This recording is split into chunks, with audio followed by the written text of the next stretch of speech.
before moving on to the next IGC with Moldova later on. Minister, please. Thank you, Alexandre.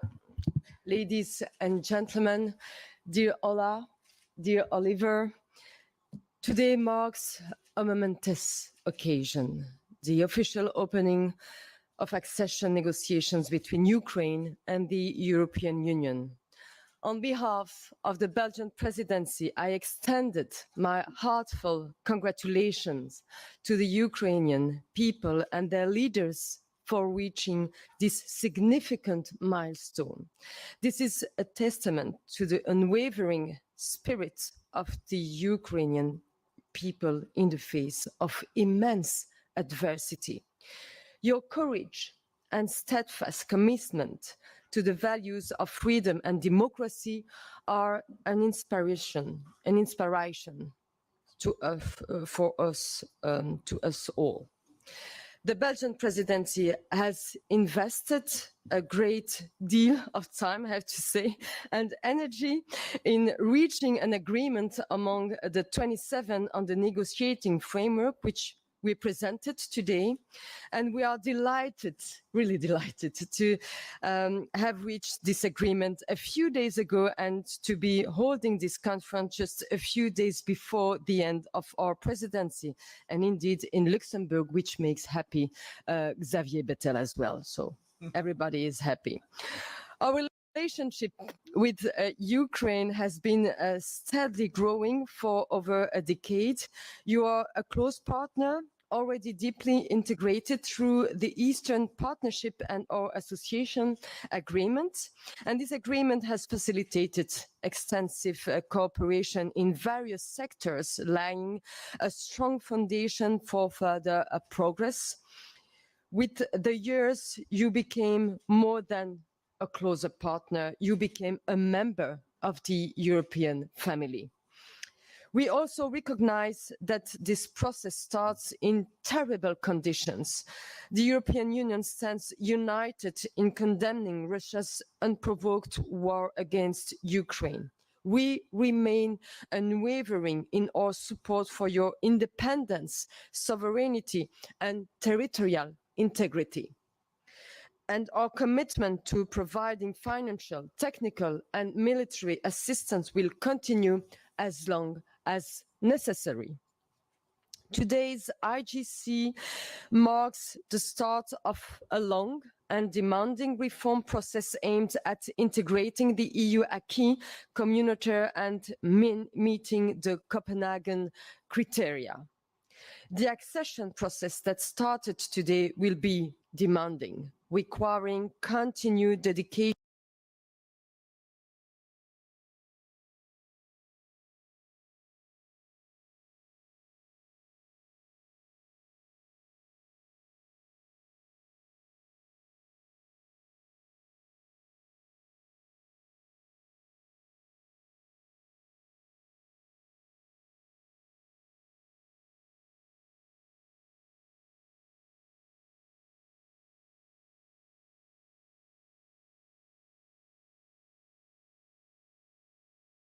is, of course, a win-win prospect.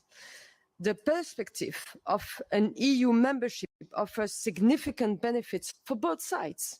Ukraine will gain access to a vast market, fostering economic growth and investment, and EU citizens will benefit from closer cultural and social ties from new opportunities and new partners. I especially welcome Ukraine's commitment to the common foreign and security policy. This alignment reflects your strategic choice as a European nation. We will continue to deepen our dialogue and cooperation with the Ukrainian civil society, ensuring public support for this historic journey. Dear Ola, we all remember the EU flags flying on Maidan Square 10 years ago. It was exactly in 2014. We remember what Ukraine has endured since that day. When we said, Europe is Ukraine, Ukraine is Europe, those were not empty words. We meant it, and your presence here today is the living proof of that mutual commitment. Together, we can build a stronger, more secure and prosperous Europe for all. Now, let's all get to work to make it happen. Let's be fair and honest. The road will be long and we will not always be an easy one. We know that we have a lot of work ahead on us. Member States will decide when Ukraine fulfills the conditions to move ahead based on objective progress, but with unwavering determination. We are confident Ukraine can make it. We will be supporting you on every step of the way. You are not alone. We are with you. Thank you very much, Olga. And now I think I give the floor to Commissioner Oliver Varhelyi, please. Thank you very much, Minister. Dear Deputy Prime Minister, dear Olga, dear Minister LAHBIB, dear Hadja, dear friends, dear ladies and gentlemen. Today we have launched the accession negotiations with Ukraine following the decision of the European Council back in December last year. And this is, I think, the moment when we all want to and have to congratulate Deputy Prime Minister STEFANISHYNA, her team, and the whole nation of Ukraine for this achievement, because this is a remarkable achievement. And I also want to thank the very dedicated work and efforts of the Belgian presidency in making this happen today. And I also appreciate the very strong engagement and cooperation of all the member states in this process. Today's meeting confirms the importance of the European Union's enlargement policy, which is more relevant than ever, and in the current geopolitical context becomes ever more important and ever more paramount. Obviously, this is good news first and foremost for the people of Ukraine, because this makes it very clear that when we talk about their future in the EU, we mean business. Ukraine has met the conditions to open accession negotiations. Key to this success was the determination of the authorities in Ukraine to embrace the momentum of reform efforts over the last years and months. Moreover, addressing and engaging bilaterally with member states on issues of special concern, such as the rights of persons belonging to national minorities, has facilitated largely the process. Therefore, we encourage Ukraine to maintain this approach also for the future.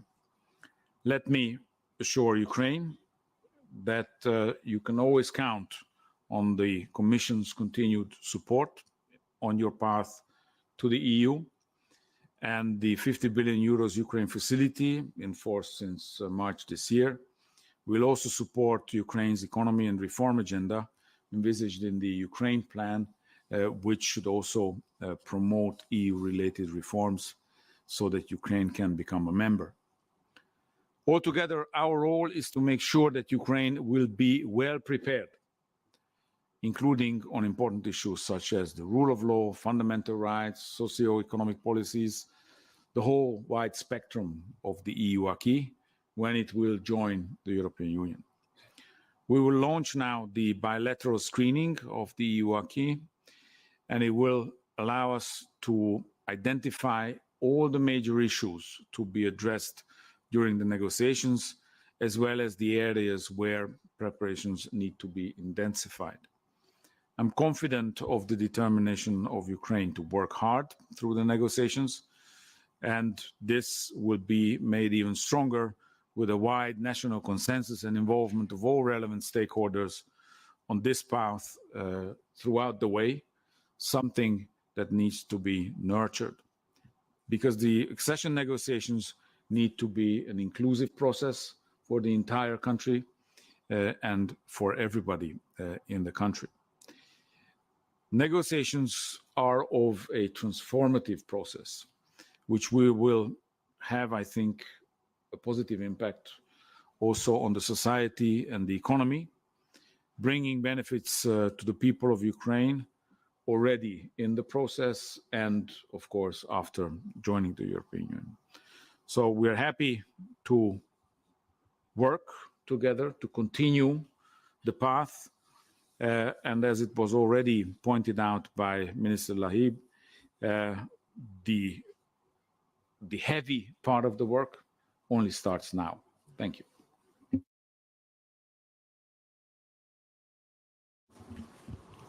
Thank you so much, Minister LAHBIB, Commissioner VÁRHELYI. A long work together has been before the day of today's Intergovernmental Conference.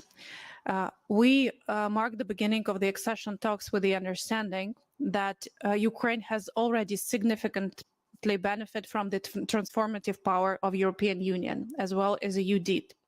Since the war started, the backbone of reforms and transformations Ukraine managed to achieve since the Revolution of Dignity and the Association Agreement has been signed has become a bond of our resilience and very existence as a country.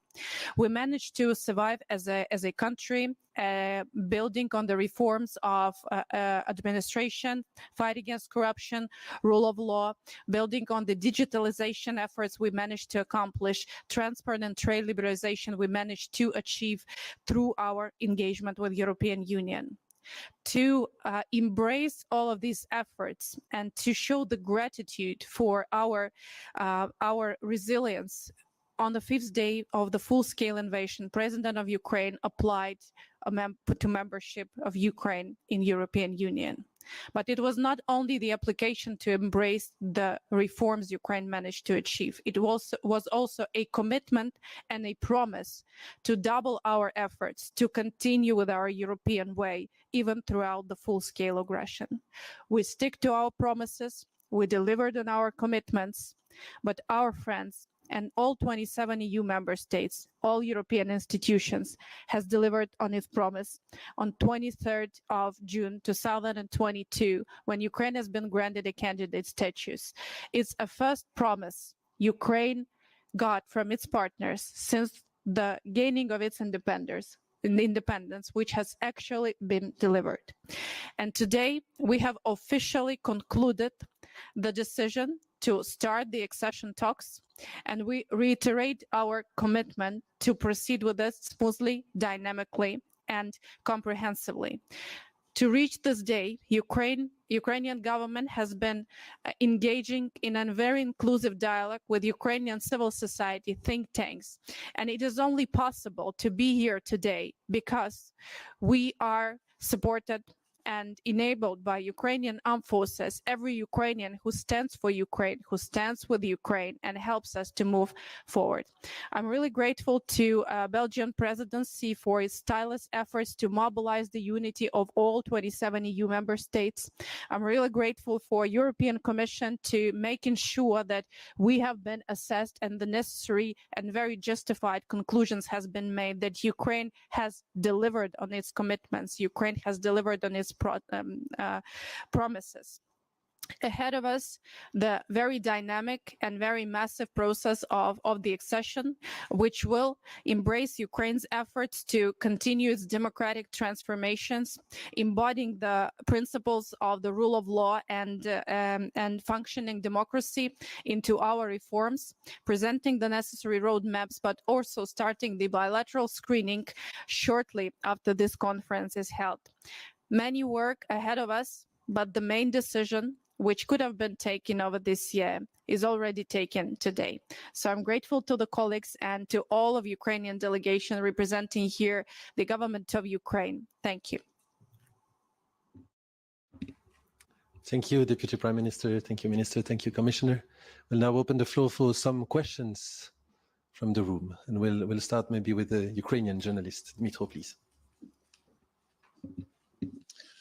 Thank you for the floor. Dmitro Shkurko, National News Agency of Ukraine.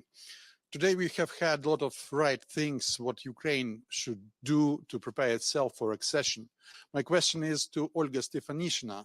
From your point of view, what EU itself should do to prepare itself for accepting Ukraine. And to European side, if I may, we have had a lot about the necessity to conduct some kind of reforms in the process of enlargement of EU. What kind of reforms do you expect to be done during the next 5 years, let me say so? Thank you.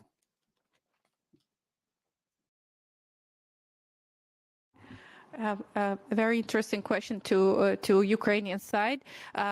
Indeed, all the process of enlargement we have been following over the last years. First signals that it's a process of partnership. So, and I'm sure every transformation which will be needed throughout the way will be done. There's been a number of discussions on the reform of European Union and adjustment in some policies. Ukraine has always been a constructive partner in that regard. Additionally, Ukraine has presented its negotiating position over the Intergovernmental Conference today, where we have outlined our interest in adjusting the methodology for enlargement to the reality of enlargement and enabling this methodology to become the real route for the seamless integration into European Union throughout the way. And we are looking forward for engaging in a dialogue into that. Yes, indeed, in parallel of the enlargement, we have launched already a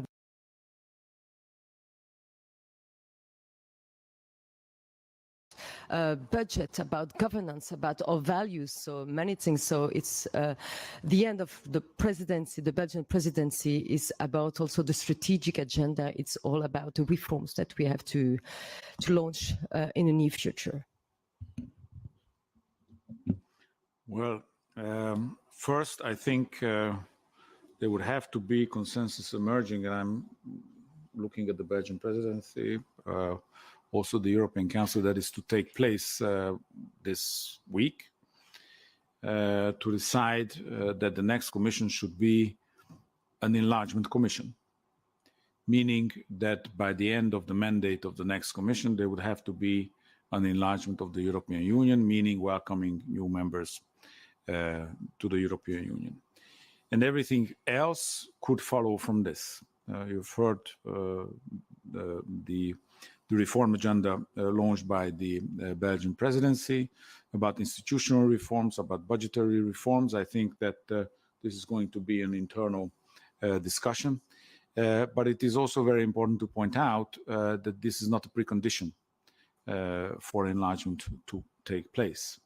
We, the Commission, we are convinced that with the current institutional setup, we can welcome new members. What is important is that we now, when we decide about the program of the next Commission, we make it very clear that we want enlargement to happen, and everything else follows from that.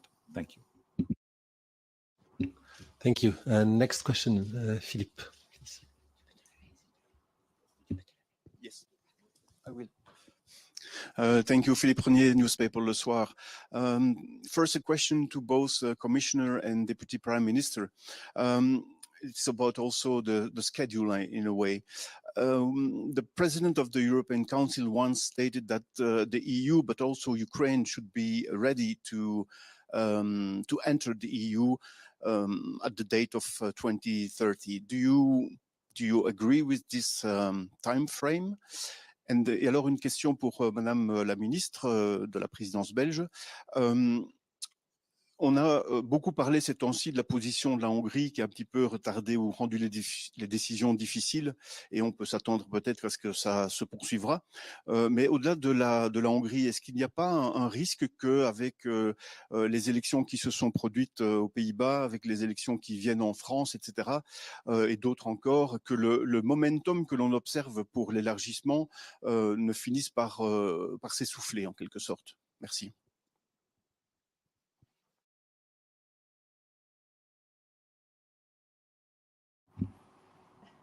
So on 2030, I think I have just answered your question before you have even put it. The end of the mandate of the next Commission should be the 31st of October 2029. So there it is. That's about enlargement. And I think when the leaders are discussing strategic decisions of this kind, they are taking a holistic approach and opening the door for everybody who will be ready by then. Because don't forget that this is not a question about the European Union giving deadlines for when one can join. The European Union could give indications that if these countries are ready to join, by then the European Union will be able to receive them. But the conditions will have to be met. Whether this is going to be in 2027 that the conditions will be met by the country in question or later, it's largely dependent on the performance of the country.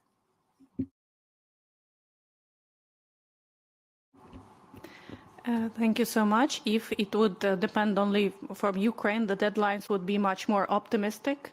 But again, there is a lot of process to be done at the side of the European Commission, but also we have to take account the broader enlargement group of the countries.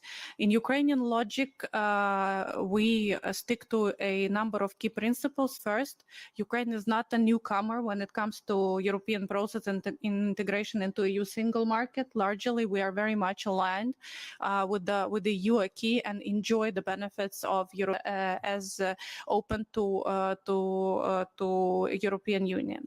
Second principle: membership in European Union does not mean to us a full immediate access to EU single market. So meaning that there could be a number of transitions agreed as it was for the other countries which joined the European Union, and this would be part of our framework. And third very important principle, that nothing in the accession process could be a bigger challenge than the war we're going through, meaning that no political discourse within the country could be an obstacle to moving through the transformations needed to this regard. That combined together gives us a very optimistic forecast and brings us to another clear message from Ukraine. Ukraine is ready and capable and will deliver on its processes. And if on this way we would need to help others and mobilize energy within European Union to reform itself, we're also ready to do that. I will continue on this optimistic line. Je pense qu'effectivement, bon, le jour d'abord n'est pas au pessimisme. Beaucoup disaient qu'on ne pourrait pas parvenir à ouvrir ces négociations, à se mettre d'accord sur le negotiation framework pendant notre présidence. On vient de prouver que c'est possible. Et puis, c'est aussi dans notre intérêt. Je pense qu'il y a 10 ans, je l'ai rappelé dans mes commentaires d'ouverture, le peuple ukrainien nous a envoyé un signal fort. Il est de notre devoir aujourd'hui d'y répondre, de tout mettre en œuvre pour cela et de répondre aussi aux inquiétudes grandissantes de nos citoyens. Vous faites allusion aux élections et aux résultats de ces élections au sein du Parlement européen.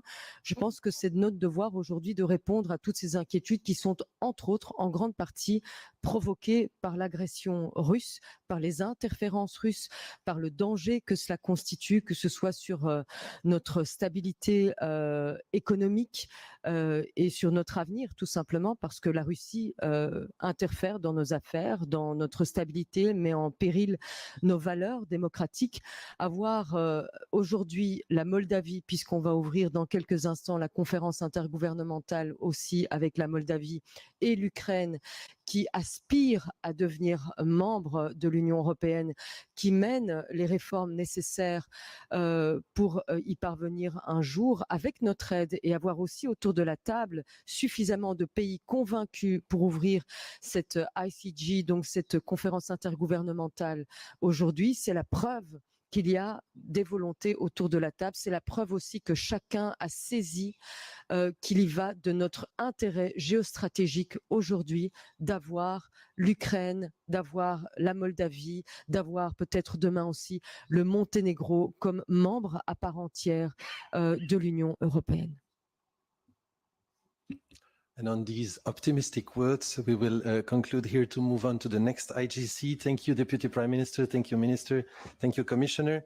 And we will be back in this room in 2 hours for an equally important first IGC with Moldova. Thank you.